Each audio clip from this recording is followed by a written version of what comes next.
Hoje eu vim pra cagar regra, moleque.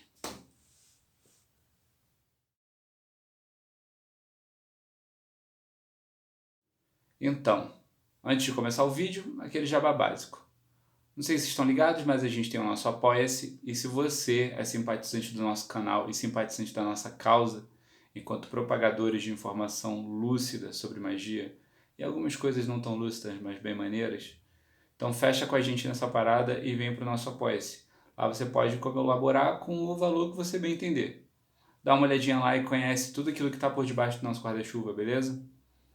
Também é interessante informar vocês, mais uma vez, faço atendimentos de tarô, então se você está interessado em saber um pouco como é a minha interpretação sobre os arcanos, como eu faço essa junção gramatical de todas as cartas, você cola comigo também, manda um e-mail para esse contato que está aqui, que eu consigo te passar as informações melhor por lá, mas também informar vocês que eu sou artesão de sigilo de servidores mágicos. Se você quer alguma dessas duas coisas, cola comigo também, manda e-mail para lá, e eu também faço instruções mágicas.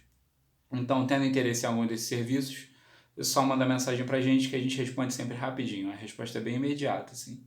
Agora, antes de tudo, eu devo falar pra vocês que eu vim aqui pra cagar um pouco de regra, mas eu vim cagar regra da melhor forma possível. Eu vim falar um pouco com vocês sobre os princípios da magia do caos. Com base na galera da IoT, com base naquilo que tá lá no Caos Instantâneo, né, que é o Condensed Chaos do Phil Heine, e com base também em tudo aquilo que ele aprendeu com o Peter Carroll, que eu não sei se vocês sabem, eles em si são os pais da magia do caos. O Sper, ele não é o pai da magia do caos, ele é o avô da magia do caos porque ele é o pai de Saskia Cultos, que deu uma boa base para todo esse trabalho da magia do caos. Mas o metaparadigma em si, que constitui a magia do caos, ele partiu do Peter Carroll e de todo o bonde dele daquela época, que logo depois dessa união toda e desses estudos deles, surgiu a IoT, surgiu o Libercaus e saiu um monte de coisa daí que é maneira pra caralho. Inclusive, eu recomendo o Libercaus. Por favor, se você aí tem uma editora e você quer lançar o Libercaus em português, eu vou ficar muito grato, tá? Principalmente se você me chamar para fazer a ilustração de capa. Hoje eu vou conversar com vocês um pouco sobre os princípios da magia do caos, mas antes é interessante deixar vocês a par do que é a magia do caos. A magia do caos em si ela é uma meta-crença, é um meta-sistema. Ele é um sistema que depende de sistemas anteriores para te dar base para a prática da magia do caos em si.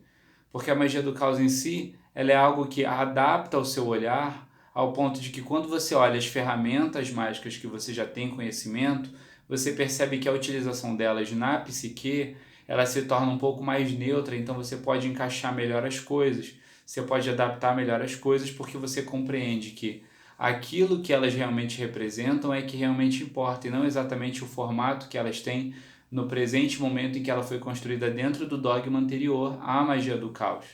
Então, é realmente muito interessante que vocês não se esqueçam disso, que, principalmente na minha opinião, magia do caos não é para iniciantes. E você aí que começou agora na magia e chegou pela magia do caos, tudo bem, continue.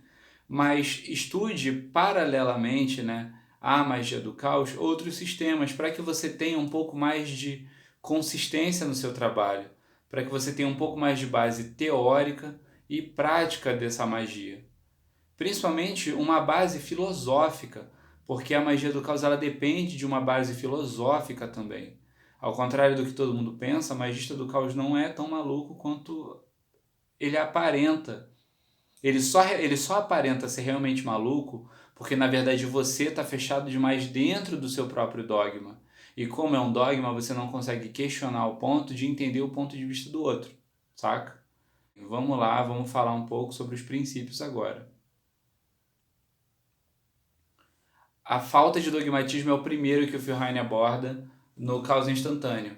E eu digo isso justamente porque a magia do caos ela não trabalha com dogmas. Os dogmas eles te influenciam a não questionar. E a todo momento a magia do caos ela questiona a função e a existência de tudo aquilo que permeia o trabalho mágico dela.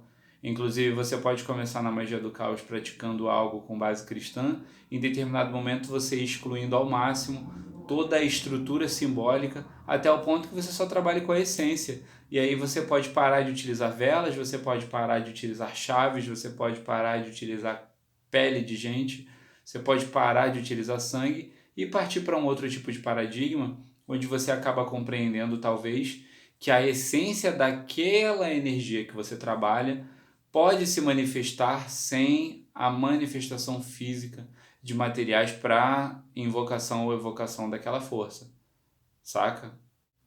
O segundo princípio é que a experiência pessoal ela é essencialmente necessária e extrema para a prática.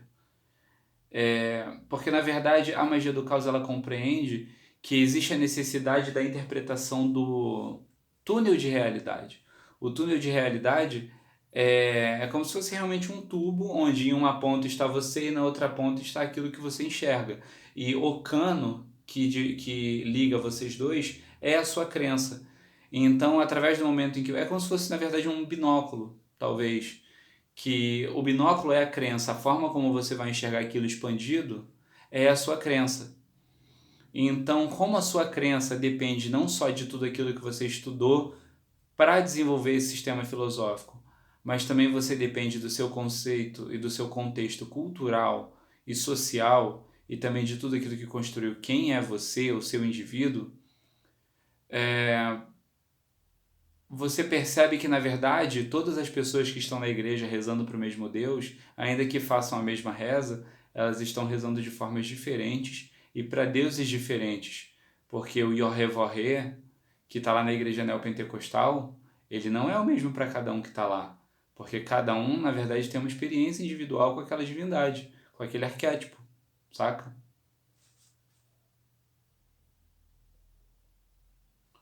O terceiro ponto é o descondicionamento. O descondicionamento, ele parte, na verdade, de uma intenção de moldar a sua mente e moldar tudo aquilo que construiu os conceitos que baseiam a sua realidade. Porque a partir do momento em que você torna mais flexível os seus sistemas de crença, a sua realidade se torna mais flexível, porque você consegue adaptar o seu ponto de vista e a partir daquele momento tudo que você observa ao seu redor pode mudar a partir da sua intenção de mudança. Porque a magia é justamente isso, nós mudamos de dentro para a partir do momento em que aquilo se altera, aquilo que é visto também é alterado. O sistema de crenças muda e, portanto, tudo aquilo que usa o sistema de crenças como base muda também. Tem também o princípio das aproximações diversas, que fala justamente sobre você estar flexível e apto para observar insights de magia e insights filosóficos em tudo que está à sua volta.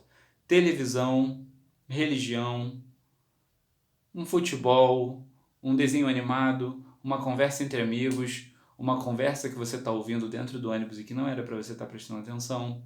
E tudo aquilo pode te servir como material base para um trabalho mágico, porque na verdade se faz necessário que a gente esteja apto para entender a realidade como um grande reflexo, não a sociedade, mas observar o mundo como um reflexo da nossa mente, assim como a nossa mente é um reflexo do mundo.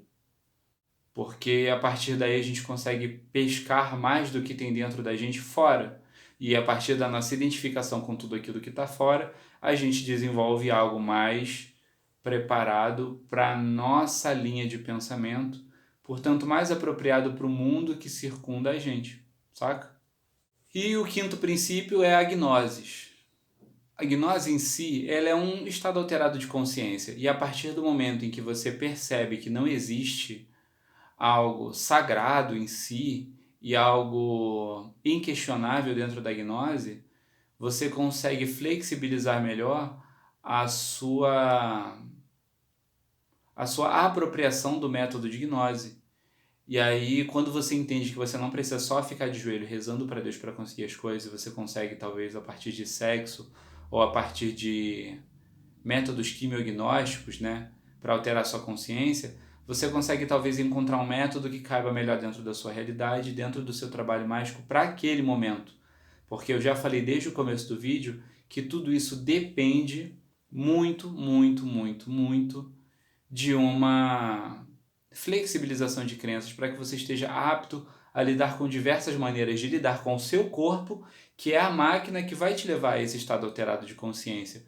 Porque seja através de uma subida de 300 degraus ou através de uma meditação sentada, a sua mente só se altera a partir de alterações biológicas do seu corpo. Não é somente a mente pela mente, porque na verdade no estado alterado de consciência você tem uma alteração da oxigenação do seu sangue e conforme você altera a oxigenação do seu sangue, o sangue que vai para o seu cérebro leva uma quantidade diferente de oxigênio para o seu cérebro. Portanto, para mais ou para menos, os estados de consciência se alteram. E a partir da alteração de oxigênio no sangue, nós também temos alterações biológicas a partir das glândulas, alterações linfáticas. Linfáticas não, endócrinas. E a partir disso, você consegue ter inúmeros outros estados alterados de consciência que podem te levar e te elevar a inúmeros estados alterados de consciência e a inúmeros resultados no seu trabalho. Porque ainda que você faça o mesmo ritual mágico, diferentes estados alterados de consciência te levam a diferentes resultados a partir da sua construção mental. Bom, na verdade era tudo isso que eu tinha para dizer. Eu acho que eu levei bem menos tempo do que eu imaginei que eu ia levar, mas eu acho muito importante. Tudo isso é com base no que eu aprendi no Caos Instantâneo, do Phil Heine. E se você gostar desse autor, eu indico muito para vocês Magia e Êxtase no Pandaimon Aeon, que é uma publicação da IoT, pela Chaotic alguma coisa, agora eu não me recordo. Mas se eu não me engano, no site da IoT sul-americana e no site da Penumbra eles vendem esse livro. E é muito bom, é muito bom, muito bom. É um livro realmente muito bom, que fala sobre os 8 circuitos de consciência também para a prática mágica e te inteira melhor, inclusive, em como aplicar tudo isso que eu estou falando na prática. Você vai ver na prática o Phil Heine falando sobre sistemas de crença e a utilização a partir da magia do caos, beleza? Era isso que eu tinha para dizer. Não se esqueçam que eu faço atendimentos de tarô, então dá uma chegada pelo e-mail que está aqui. Me sigam nas redes sociais, passem esse conteúdo adiante, caso vocês achem necessário, se não, tudo bem. Muito obrigado pela atenção de todos, vocês são os fofos. Meu nome é Vitor Vieira, esse é o canal Caos de Sempre, e fiquem com Deus e cuidado com ele.